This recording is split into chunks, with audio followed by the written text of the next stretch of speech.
I can't stop thinking about the Pacers. Which is a little odd. It is not often that months after crowning a new NBA champion, the story still feels as though it belongs to the team that lost. Let's start right from the jump here in giving the Thunder their due. They are worthy champions, and it sucks for them too that the finals ended the way it did. They kicked ass all year long and were the clear and deserved favorites to win the championship. They registered one of the best regular seasons of all time, plus a postseason where they got the job done. Not only did they beat the Pacers, but they defanged the Timberwolves and won their heavyweight bout with the Nuggets and Nikola Jokic, who himself had one of the great individual seasons in NBA history. That was a for-real championship, and the Thunder are for-real champions. They are also unbelievably well constructed and suited to sustain this success for the foreseeable future. It would be pretty cool to see a homegrown dynasty in one of the smallest markets in the NBA, one that is rabid about this team. But nothing is guaranteed. This could be the high water mark for the franchise for the next 50 years. It's a moment that should be enjoyed and savored, so congratulations to them and their fans. But the Pacers are the team to remember for me. Like in league annals, in the record books, the list of champions should have the 2025 Thunder, and then parenthetically, who were taken to 7 games by the 2025 Pacers. I was not alive for the majority of NBA history, but I have gone back and learned and watched and retained quite a bit of it. And I can say in full confidence that nothing like this Pacers team has ever happened before. What we watched was the most improbable finals run in NBA history. When I say that, obviously there is some empirical data I can use to back it up. Improbable can be the longest odds, and this was it. I made a video about the 04 Pistons and the greatest championship upset ever, both in reputation and by the books. This would have topped it. In the preseason, the Pacers were as low as 66-1 to win the championship. Going into the playoffs, some books had them as low as 80-1. No team in the history of basketball has ever been more discounted and come closer to winning the championship. I mean, think about that. What was quote-unquote supposed to be a play-in team took a team that was on an all-time pace, 68 regular season wins, the league MVP, and traded blows with them by raising themselves to that championship caliber. Unfortunately, Indiana's chance to seal the deal and pull off the greatest NBA upset on record was virtually taken from them because their best player tore his Achilles tendon 7 minutes into the biggest game in the history of the franchise. Fuck!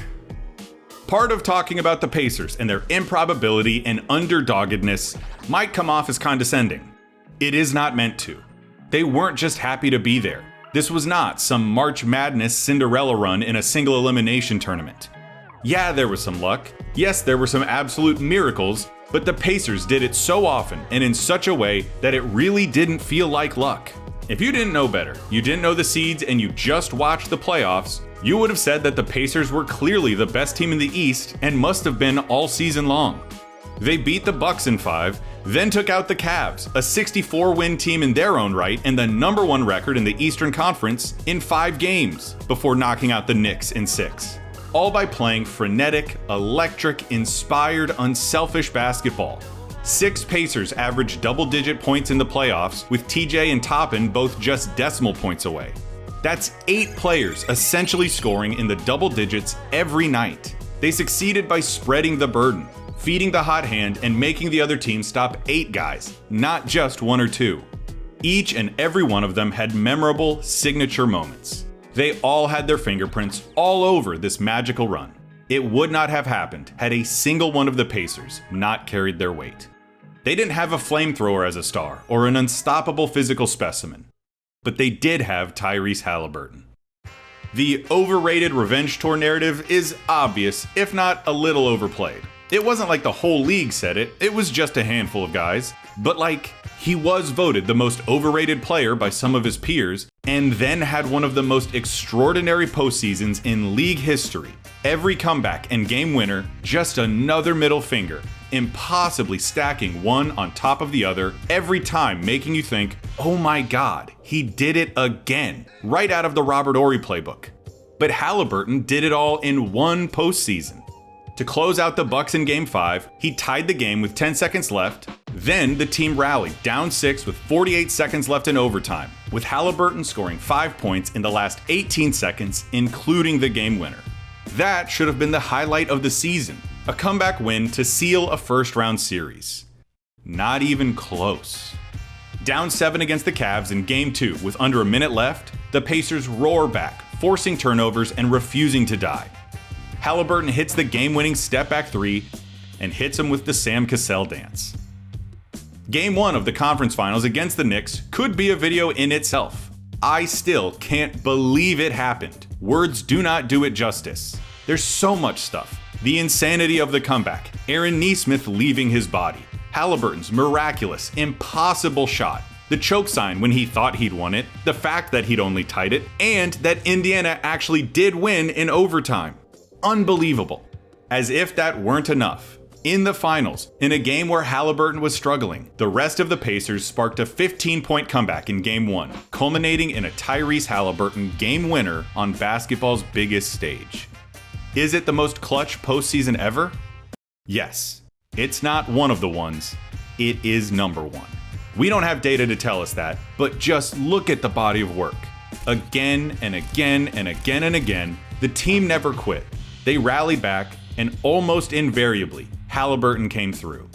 The list of great clutch playoff performers should now and forever include the name Tyrese Haliburton in the rarest of airs. When you wonder who you would want taking the last shot of a big game, the conversation cannot end until his name is mentioned. Also, I lied. We do have data to tell us that. Unpredictable has clutch win probability added. How much more likely your team was to win because of your performance in the clutch, the final 5 minutes of a game that's within 5 points. It can measure all kinds of things, including shooting. Here are the best postseason runs since 1997, sorted by the win probability added due to the players shooting in the clutch. Prior to this postseason, 2013 LeBron was the standard. Now, he is second. A distant second. How fitting is it that the new king of the clutch is also the inheritor of Reggie Miller's franchise? I love that about this team. They loved their history. Former Pacers players were everywhere in the playoffs. When Tyrese hit that Knicks almost winner, he immediately hit him with Reggie's choke and pointed right at him, saying, "Reggie, they choked."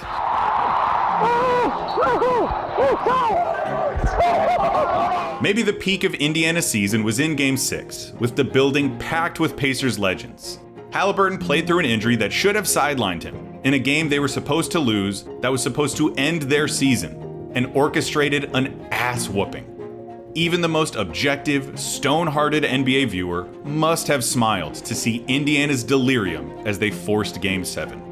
And in the biggest game of his life, Tyrese Haliburton demonstrated a readiness and aplomb that was almost completely unprecedented.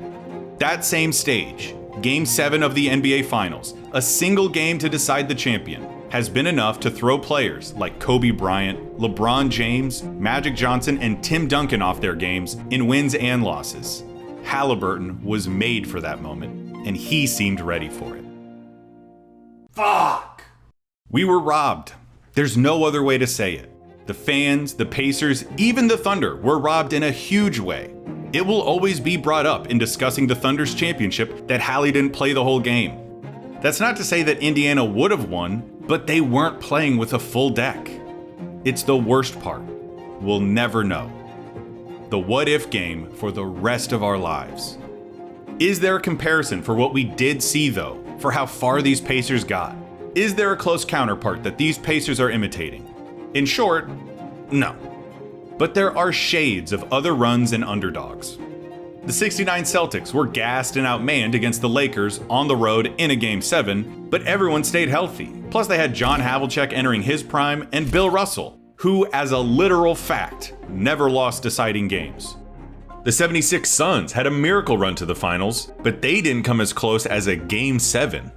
The '95 Rockets and '06 Heat were bad regular season teams that won it all, but they had all-time great superstars leading them.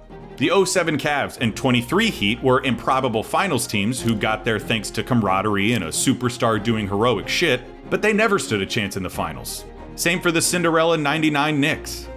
I mentioned the 04 Pistons, but in a way they're almost like inverses of each other. Maybe the closest I can think of is actually the 88 Pistons, who lost in 7 to Magic's Lakers. They too were led by an unselfish point guard who inspired belief in an underdog team. They were also built on the idea of depth and a balanced attack. There's even an injury parallel there too.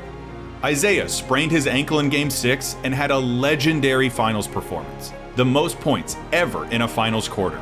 The Pistons lost Game 6 on free throws, and then a heartbreaking Game 7 with Isaiah severely limited. But that's where the parallels end. While it's true that this run is sort of like some others, it has a novelty and specificity that has never been done and will be almost impossible to match or duplicate. Teams will try to replicate what the Thunder did. To try to do what the Pacers did would be madness. Only they could have done it. No one has ever been so discounted and gotten so close. Certainly not without a first-tier superstar or in the manner that they did. The Pacers are the first and only. Jump shot. It's good! It's good! Tyrese Halliburton does it again! It seems to me like there were two kinds of hope at work in those finals. There's the kind that's closer to optimism, based on reason and observation. Maybe something didn't go your way, but there's every reason to think that it will in the future. Your car broke down, but you've got AAA. Your toxic relationship is over, but you can probably stop taking Lexapro now. You're losing the finals, but you have the best point differential in NBA history. The other hope is the deep hope. The idea that even in the face of insurmountable odds, with every reason to give up or stop believing, there is an unbreakable faith that something good is going to happen. The kind of belief that inspires or even necessitates an action. Continue to fight, push forward. How many teams would have given up in all those instances to fight through all the comebacks, take the crazy shots, believe, and never for an instant bow to opponents that nobody is giving you a shot against? The Pacers are sacred stokers of that flame. Their Game 5 loss will be hard to get over, it's true, but the Pacers overcame it and forced a Game 7. They were made of tougher stuff. The fibers that connected them were championship caliber. Reckoning with a storybook ending that never came true is pretty par for the course in sports. A team of destiny only gets anointed so because destiny begins to seem like the only thing that could explain what's happening. Allen Iverson's 2001 76ers, who stole a game off the legendary 01 Lakers, have been my go-to as the ultimate moral victory in finals history. They have been supplanted. I know that feels condescending. A pat on the head, good job, good effort, great on you for even trying. It's awful, and it's haunting, and it will always be a what if. But if you're a Pacers fan, wouldn't you take this? To have the run, to have all that hope, to believe, and to go into a game that's winner take all to become champions of the world, even if you know how it ends. That one night, wondering if tomorrow you will go to bed champions. You can't tell me that something good didn't happen. It's a testament to how extraordinary their journey was, that it can outshine even the brutal tragedy of how it ended. What they did belongs in a hallowed place. I can't tell you much about the 1992 Blazers, God bless them, who serve in basketball's mythology as another stepping stone for Michael Jordan, giving us another supposed rival that he summarily vanquished. This Indiana team is not that. They are as memorable as any team who has ever lost the finals, and more so than several who have won it. I don't know what will endure the most, what mythological place they will take. Their selfless leader, their brilliant coach, the solidarity of a bought-in team, or the undaunted belief and unwavering faith. But I know that something will endure. They will take some place. In 10 years' time, I think there will be more fond conversations and TikTok edits or whatever else the sentient AI ruling class is doing of the 2025 Pacers than the 2025 Thunder. Part of me wants to say that it's gonna happen someday and that Indiana is going to be the basketball capital of the world like it deserves to be. That anything can happen in the unfortunately distant future when Halliburton comes back from injury. And whatever. All of that is possible, I guess. But that's for then.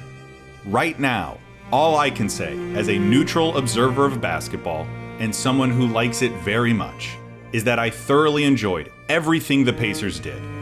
that basketball is very lucky to have had them, that they made me believe, and that I will remember them in glory.